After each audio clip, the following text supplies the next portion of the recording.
activities. He's God-fearing. He is okay.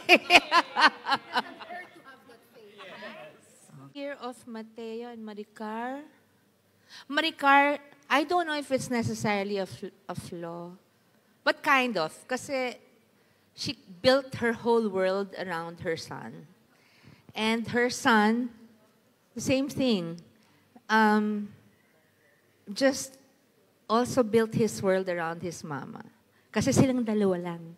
So parang hindi matatawag na flaw, pero kailangan may konting loosening up para magkaroon ng kanya-kanyang buhay.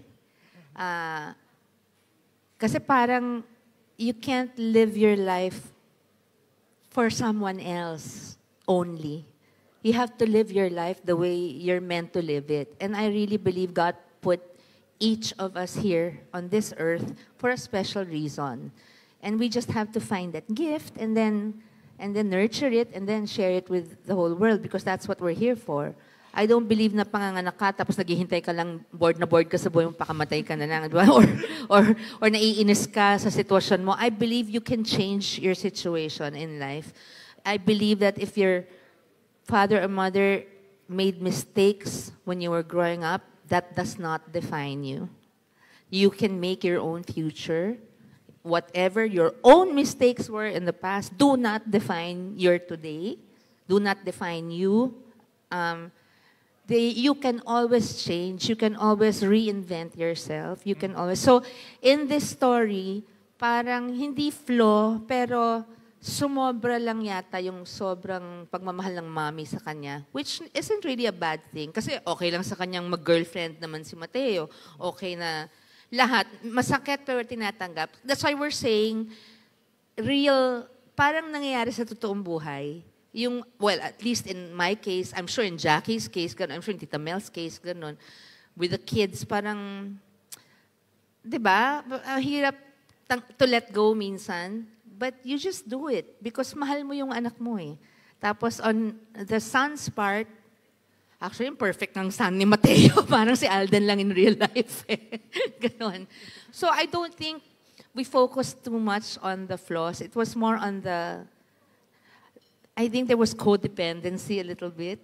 No, nung dalawa. Yun lang siguro. Oo. How about Mateo? Ako siguro, hindi ako yung mag-a-advise sa character ko. Baka ako yung a-advise ni Mateo. Really? Sa end ng... sana growing up, hindi ako nahiya with the love that my mom was showcasing as I grow up na nahihiya ako. Yung alam mo yung mga pakul tayo minsan pag yung mga nanay natin o parang anjahe sa mga kaibigan, sa mga kaklase, sana mas ginaya ko siya. Para at least in a way, kasi ang nangyayari, pag kami lang ng nanay ko, doon ko lang napapakita. Pero pag sa labas na, hindi na. Pakul na tayo, par. So, pero yun nga, parang I think that's one of the attributes ni Mateo na nagustuhan ko. Kaya lang, siguro, ito, kung may i-advise ako sa kanya, huwag siyang torpe.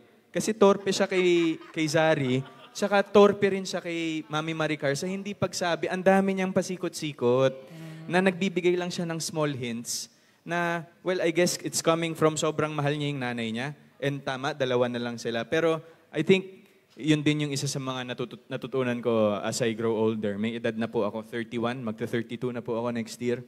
So parang isang sakitan na. Harapin nyo na.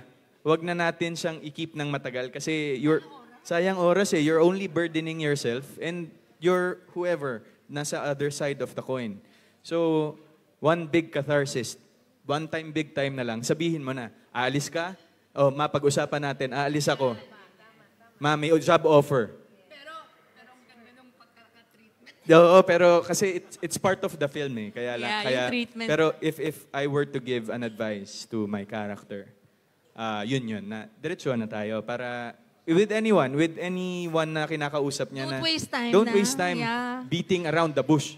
Yun, kasi Oo. life is short, di ba? Yes. You don't know kung kahit ilang taon ka pa, kahit 20 plus ka lang, 30 plus ka lang, di mo alam kung bukas, Exactly wala po. na eh. Yes. Or yung mahal mo sa buhay, bata pa si mami, bata pa si daddy, di mo alam bukas pala, pagkalaylay ng Diyos, di ba, may mangyayari pala, mawawala siya. So, parang make the most of today. Sabi nga ni Lord, di ba, do not worry about tomorrow. Siya ba yung no, if I can take care of the birds and the ganyan, don't worry about, di ba? I will take care of tomorrow. May share nga akong quote dyan, May.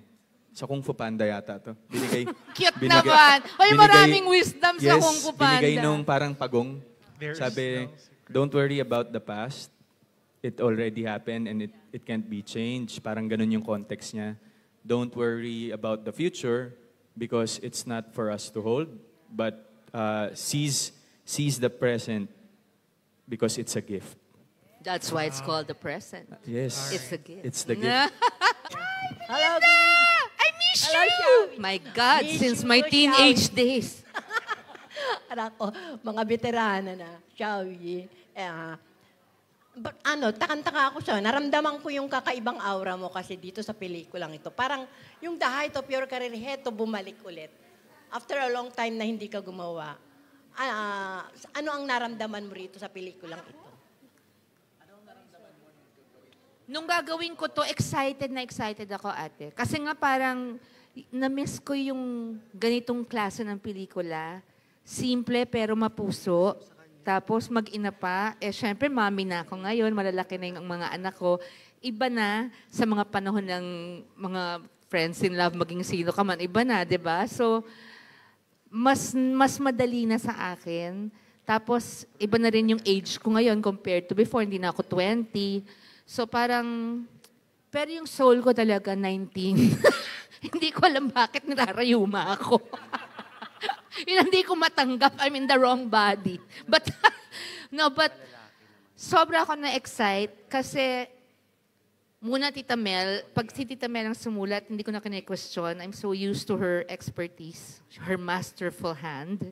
So I know when she writes and I'm the actor, inisip niya ako. So, or i-adjust niya for me. And then, this one. Sabi ko, Alden Richards, oh my God, yeah, the best choice. And then, one by one, then direct. When I entered the workshop, sabi ko, kayo pong magdidirect sa amin. Yes, ko direct, very nice to meet you. Because I'm always, parang it doesn't matter to me kung first-time director like Mark Maley was nung Crying Ladies. Kasi naging baguhan din ako noon eh. Hindi baguhan si Direk, I'm talking about in general. Parang, hindi, there are diamonds that you haven't really met yet. So, you want to give yourself, you don't want to deprive yourself of the chance to bump into them. So, si Direk Noel, talaga hulog ng langit. Itong project na to, hulog ng langit. Na mere fact na nabuo ng siniko ito. Siniko sa akin, gift din ni God. Napaka-amazing na producers.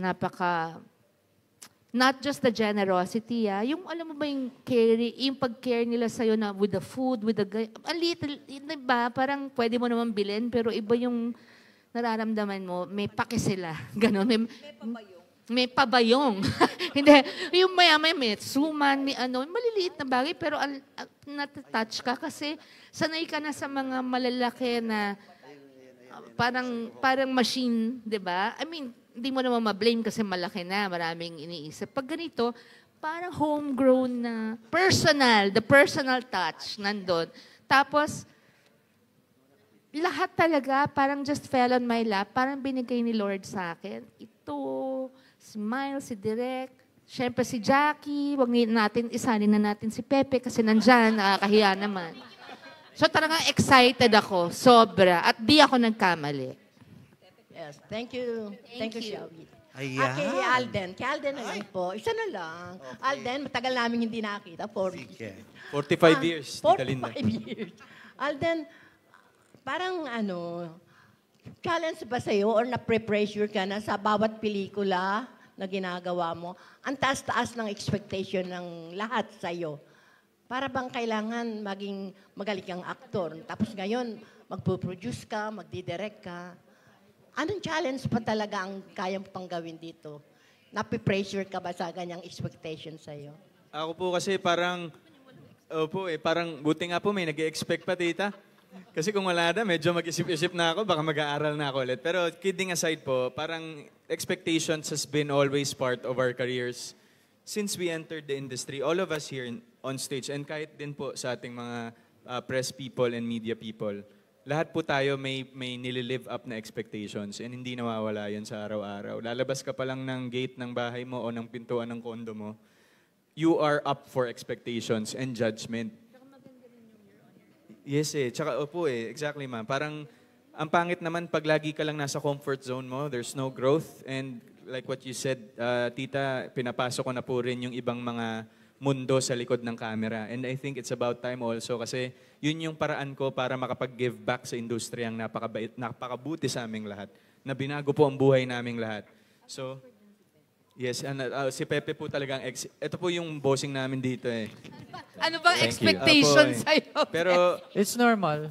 pero yun po, parang hindi na po ko talaga nag-iisip ng to live up to that. It's really more of, I just believe. The courage to believe into something that's unsure. And to believe in myself. Sa dami ng binigay ng Panginoon sa'yo, kung di mo pa nag-get yung message, kasalanan mo na yun, Exactly, di ba? ma'am. Kung ano ang pinigay sa'yo, alagaan mo, di ba? Dahil, gusto niya to, itong gawin ko, okay. Tsaka, di ba, parang yun din, parang it's part of our career also. Tayo pong lahat, even the creatives, the writers, the directors, yung kapag hindi ka kinakabahan, siguro po, kabahan ka na. Parang pag hindi nawala na po yung kaba factor sa mga ginagawa natin. Yun ang nakakatakot. May mali na. Complacency is the scariest enemy. Yes, parang medyo mag-isip-isip ka na kung di ka na kinakabahan. Baka may mali na sa sarili mo. So, gustong-gusto ko po yung feeling ng kinakabahan. And na-excite po ako at the same time natatakot. So, never ever consider yourself as the best because that's the death of an actor. Inuulit-ulit ko po yan. Congrats sa movie. And Thank you, Tita Linda. Pili ko.